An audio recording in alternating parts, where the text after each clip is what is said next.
क्या कहा जा रहा है कि जो भी कॉस्ट्यूम्स हैं, अलग अलग कॉस्ट्यूम्स हैं, चाहे से वो मानव शरीर हो, चाहे से वो किसी पशु का शरीर हो, चाहे से वो किसी पक्षी का शरीर हो, कोई पेड़ है, सब में किसी भी जो भी वो शरीर है, कॉस्ट्यूम है, जब तक उसमें भगवान का अंश है, भगवान का अंश क्या है? आत्मा, तभी तक वो चाल्यमान है। जैसे ही उसमें से वो आत्मा निकल जाती है तो वो जो शरीर है, वो जो कॉस्ट्यूम है, वो छिन्न भिन्न हो जाता है। मतलब उसकी कुछ वैल्यू नहीं रह जाती है। रहती है कुछ वैल्यू? सोचिए आप, जैसे ही उस कोई भी शरीर है जिसे हम बहुत सुंदर समझते हैं, समझ रहे थे, जैसे ही उसमें से प्राण निकल जाते हैं, आत्मा निकल जाती है, तो वो शरीर यूजलेस हो जाता है, वैल्यूलेस हो जाता है, उसे तुरंत जला दिया जाता है। कहाँ कुछ वैल्यू रहती है? आगे अब श्लोक देखेंगे। बीजं मां सर्वभूतानां विद्धि पार्थ सनातनम बुद्धिर्बुद्धिर् बुद्धिर्बुद्धिर्मतात्मस्मि तेजस तेजस्विनामहम्। हे अर्जुन, यह जान ले कि संपूर्ण प्राणियों का मूल बीज मैं ही हूँ। बुद्धिशाली व्यक्तियों की बुद्धि और तेजस्वियों का तेज भी मैं ही हूँ। यस, देखिए, इससे आपको मैं एक एग्जांपल से समझाती हूँ। जितने भी जो भी साइंटिस्ट्स होते हैं वो बुद्धिशाली होते हैं, ठीक है, बहुत बुद्धिमान होते हैं, लेकिन आप सोचिए उनमें वो बुद्धि आ कहाँ से रही है? क्या उन्होंने खुद ने उस बुद्धि का निर्माण किया है?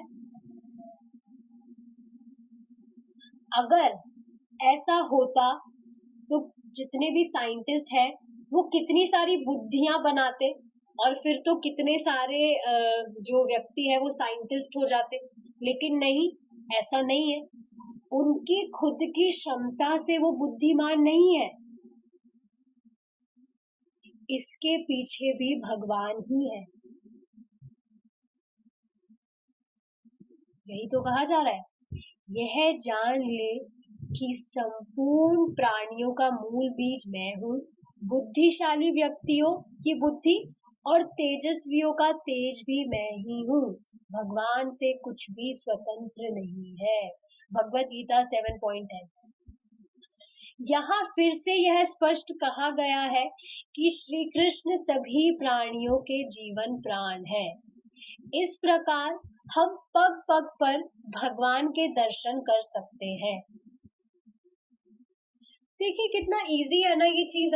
जब हम शास्त्र सुन रहे हैं, हम समझ रहे हैं कि कुछ भी चीज तो भगवान से स्वतंत्र नहीं है। जब कुछ भी चीज भगवान से स्वतंत्र नहीं है, कुछ भी चीज नहीं है, तो अपने आप ही हर चीज में हम भगवान का हमें स्मरण होने लगेगा अपने आप। कुछ भी हम कर रहे हैं, कोई भी हम चीज देख रहे हैं, हाँ, ये चीज देखिए भक्ति करते करते होती है। ऐसा नहीं अभी हमने सुना तो बस अब तुरंत ही। इसलिए डेली सुनना जरूरी है। भक्ति करते करते अपने आप सारी चीजें अपनी जगह लेने लगती है।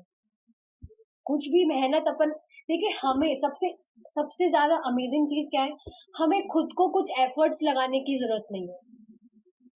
हमें सिर्फ 2 चीजों पे ध्यान देना है, एक्चुअली 3 चीजों पे, कि हमारा चैंटिंग डेली हो रहा है, 16 राउंड्स कंप्लीट हो रहे हैं, हम डेली क्लासेस सुन रहे हैं, और हम डेली प्रसादम ही पा रहे हैं।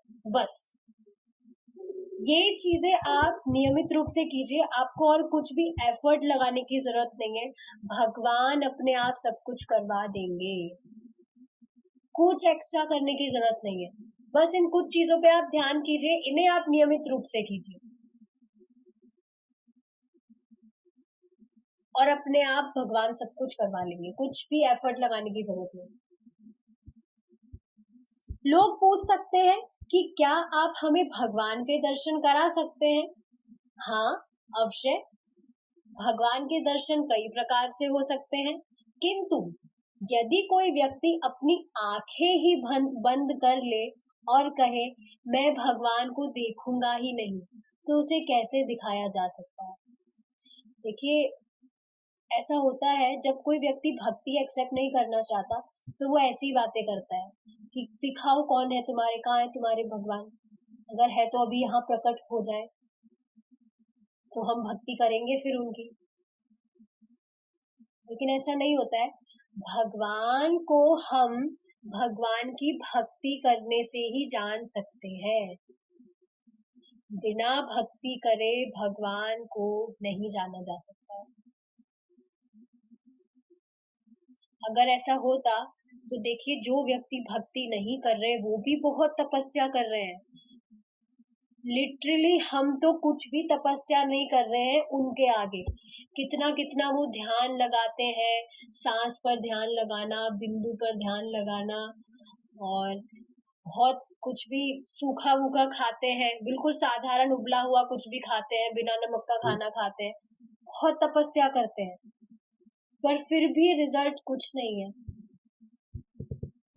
हाँ, ऑफ कोर्स एक टाइम पे आने के बाद थोड़ा बहुत प्योरिफिकेशन हो रहा है, बट क्यों करना है? इतनी मेहनत करके जब हमें थोड़ा बहुत ही लाभ हो तो क्यों करनी है ऐसी चीज?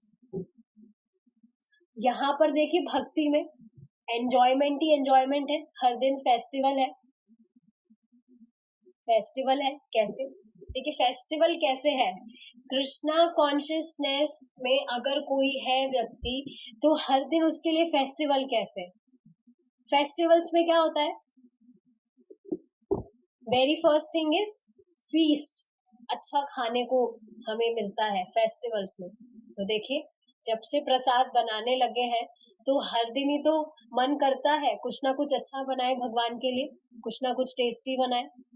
फीस्ट हो गया डेली का। इसके अलावा आप देखिए, फेस्टिवल्स पे क्या होता है? इंटरेक्शन करते हैं हम, हमारे जो भी लव्ड वंस होते हैं उनसे हम वार्ता करते हैं, प्रेम का आदान प्रदान होता है। तो देखिए, ये तो डिवोटीज के बीच डेली हो ही रहा है। डेली डिवोटीज मिलते हैं और कितना इंटरेस्टिंग, कितनी अच्छे हम डिस्कशंस करते हैं। तो कितनी इंटरेस्टिंग चीज है ये। तो यही चीज यहाँ बताई जा रही है कि कोई भी व्यक्ति अगर भगवान को पाना चाहता है, भगवान को जानना चाहता है, तो भक्ति ही सर्वश्रेष्ठ मार्ग है। लेकिन अब जो व्यक्ति भक्ति स्वीकार नहीं कर रहा है और कह रहा है मैं भगवान को देखना चाहता हूँ, तो वो क्या कह रहा है कि आंखें वो बंद कर रहा है और फिर बोल रहा है कि मैं भगवान को देखूंगा ही नहीं। इसका मतलब ये हुआ, अगर वो भक्ति एक्सेप्ट नहीं कर रहा है तो ऐसे लोगों को ज्यादा फोर्स नहीं करना है। We can neglect them, Krishna will take care. एक बार बस आप बता दीजिए, माने तो अच्छा है, नहीं तो फिर कृष्णा पर छोड़िए। देखिए, चैतन्य महाप्रभु के टाइम पर जो प्रभु नित्यानंदा है, उन्होंने भी यही बात करी थी कि मेरा काम है लोगों को कृष्ण उपदेश देना। अब वो एक्सेप्ट उसको करते हैं या नहीं, मतलब उसके बाकी की जो चीज है वो उस व्यक्ति और भगवान के बीच की है, मेरा कुछ भी उसमें लेना देना नहीं है। तो यही तो हमें करना है, हमें सिर्फ प्रीच करना है। अब वो एक्सेप्ट करता है या नहीं करता है, वो भगवान और उस व्यक्ति के बीच की बात है, हमारा उसमें कुछ भी लेना देना नहीं है। ठीक है, आगे देखेंगे। हाँ, तो उसे कैसे दिखाया जा सकता है? अब व्यक्ति आंखें बंद कर लेगा तो कैसे दिखाया जा सकता है? उपयुक्त श्लोक में बीजम शब्द का अर्थ है बीज, और इसे सनातन घोषित किया गया है। देखिए, सनातन का अर्थ क्या होता है? कौन बताएंगे मुझे? बहुत बार बताया मैंने। सनातन का अर्थ क्या होता है? सनातन का अर्थ होता है शाश्वत, इटर्नल, जिसका कभी नाश नहीं होता है। तो इसे सनातन घोषित किया गया है। हम एक विशाल वृक्ष देख सकते हैं, किंतु इस वृक्ष का मूल उद्गम क्या है। समझ पा रहे हैं इस लाइन का मतलब? हम एक बहुत बड़ा पेड़ देखते हैं, लेकिन वो पेड़ आया कहाँ से, उसका जो मूल स्रोत है, मूल उद्गम जो है वो क्या है? बीज। एक छोटे से बीज से ही तो वो बड़ा विशाल वृक्ष बनता है। वह बीज ही है और वह सनातन है। अस्तित्व का कारण यह बीज हर एक जीव में विद्यमान है। शरीर अनेक परिवर्तनों से गुजरता है। माता के गर्भ में विकसित होता है, एक छोटे शिशु रूप में जन्म लेकर बालक और तरुण के रूप में बढ़ता है, किंतु उस अस्तित्व का जो खोज उसके भीतर है वह स्थायी है। बीज यहाँ पर आत्मा को कहा जा रहा है। आत्मा क्या है? शाश्वत है, सनातन है, इसलिए उसे सनातन कहा गया है। हमारी शरीर अगोचर रूप से प्रतिक्षण परिवर्तित हो रहा है। देखिए ना आप, हमारा जो शरीर है वो हर क्षण परिवर्तित हो रहा है, हर क्षण परिवर्तित हो रहा है, किंतु यह बीज आध्यात्मिक स्फुलिंग कभी नहीं बदलता। हमारी जो आत्मा है वो कभी परिवर्तित नहीं होती है। एग्जाम्पल से समझेंगे इसको। आप देखेंगे शुरू में स्टार्टिंग में हमारा जो बॉडी था, क्या वो अब है? नहीं है। अब आप देखिए, आत्मा की बात करें तो शुरू में आप जो व्यक्ति थे, क्या अभी भी आप वो व्यक्ति हैं? क्या आपको लगता है कि नहीं, मैं तो पहले कुछ और था, अब मेरी जगह कुछ और व्यक्ति आ गया है?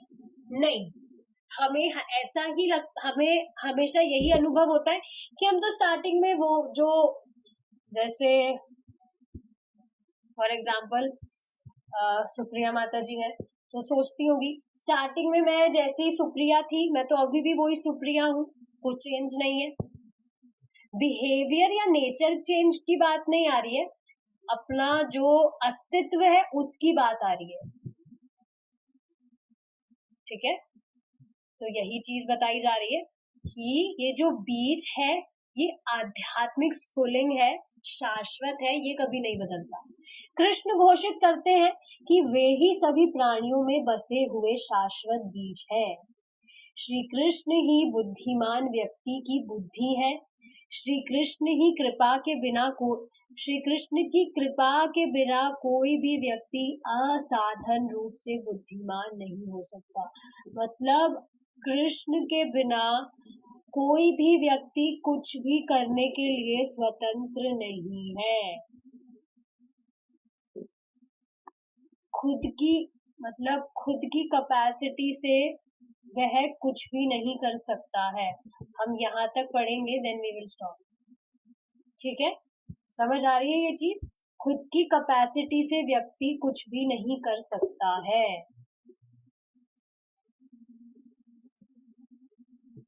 प्रत्येक व्यक्ति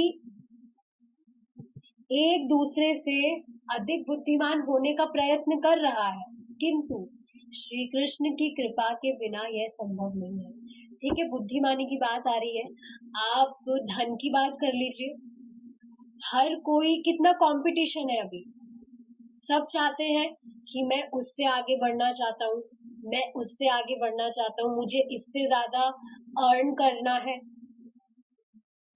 लेकिन क्या सिर्फ सोचने मात्र से ऐसा हो जाता है? खुद की कैपेसिटी से तो ऐसा नहीं होता है। आप देखेंगे, स्कूल टाइम की बात कर लेते हैं। कुछ बच्चे होते हैं जो बहुत ज्यादा मेहनत करते हैं पढ़ाई में, और उसके बाद हाँ, तो कुछ बच्चे जो हैं आप देखेंगे पढ़ाई में कितनी मेहनत करते हैं, पर फिर भी उतना ज्यादा स्कोर नहीं कर पाते जितनी उन्हें मेहनत की होती है। कुछ बच्चे बिल्कुल पढ़ते नहीं है, सिर्फ एंड टाइम पे आके कुछ कुछ पढ़ते हैं और फिर भी उनसे ज्यादा मार्क्स ले आते हैं। तो खुद की कैपेसिटी से ऐसा हुआ, ये कोई देखे ऐसा लगता है कि अरे वाह, ये तो बहुत चमत्कार है, तो बहुत इंटेलिजेंट है, इतनी सी मेहनत की और इतने बढ़िया मार्क्स ले आया। लेकिन खुद की कैपेसिटी नहीं थी उसकी कि वो कुछ करे। खुद की क्षमता से नहीं कर सकता है कोई भी व्यक्ति कुछ भी, संभव ही नहीं है। अतः जब भी हमें कोई असाधारण बुद्धिमान व्यक्ति मिले तो हमें समझ जाना चाहिए। क्या समझ जाना चाहिए? देखिए ये रेड लाइन से लिखा है, बहुत इंपॉर्टेंट चीज है। यह असाधारण बुद्धि श्री कृष्ण ही है। असाधारण बुद्धि मतलब यूनिक, असाधारण मतलब ऑर्डिनरी नहीं, यूनिक है, तो ये श्री कृष्ण ही है। इसी प्रकार अत्यंत प्रभावशाली पुरुष में जो प्रभाव दिखाई देता है वह भी श्री कृष्ण ही है। देखिए यहाँ पे यूनिकनेस को ज्यादा एम्फेसाइज क्यों किया जा रहा है, क्योंकि हम देखेंगे ऑर्डिनरी चीजों को ज्यादा ध्यान नहीं दिया जाता है, उनको ज्यादा नोटिस नहीं किया जाता है। जो एक्स्ट्रा ऑर्डिनरी चीजें होती है, यूनिक चीजें होती है, उन पे ज्यादा ध्यान दिया जाता है। आप देखेंगे जो भी ग्रेट पर्सनालिटीज है, लीडर्स है, उन पे ज्यादा क्यों फोकस किया जाता है, वो ही क्यों हाईलाइट्स पे रहते हैं हमेशा, स्पॉटलाइट पे वो क्यों रहते हैं हमेशा, क्योंकि कुछ यूनिकनेस है उसमें, एक्स्ट्रा ऑर्डिनरी है, तो इस वजह से यूनिकनेस को ज्यादा यहाँ पे फोकस किया जा रहा है। तो जब भी हम कुछ यूनिक चीज देखें, कुछ भी हम असाधारण चीज देखें, तो हमें समझ जाना चाहिए कि ये कृष्ण है।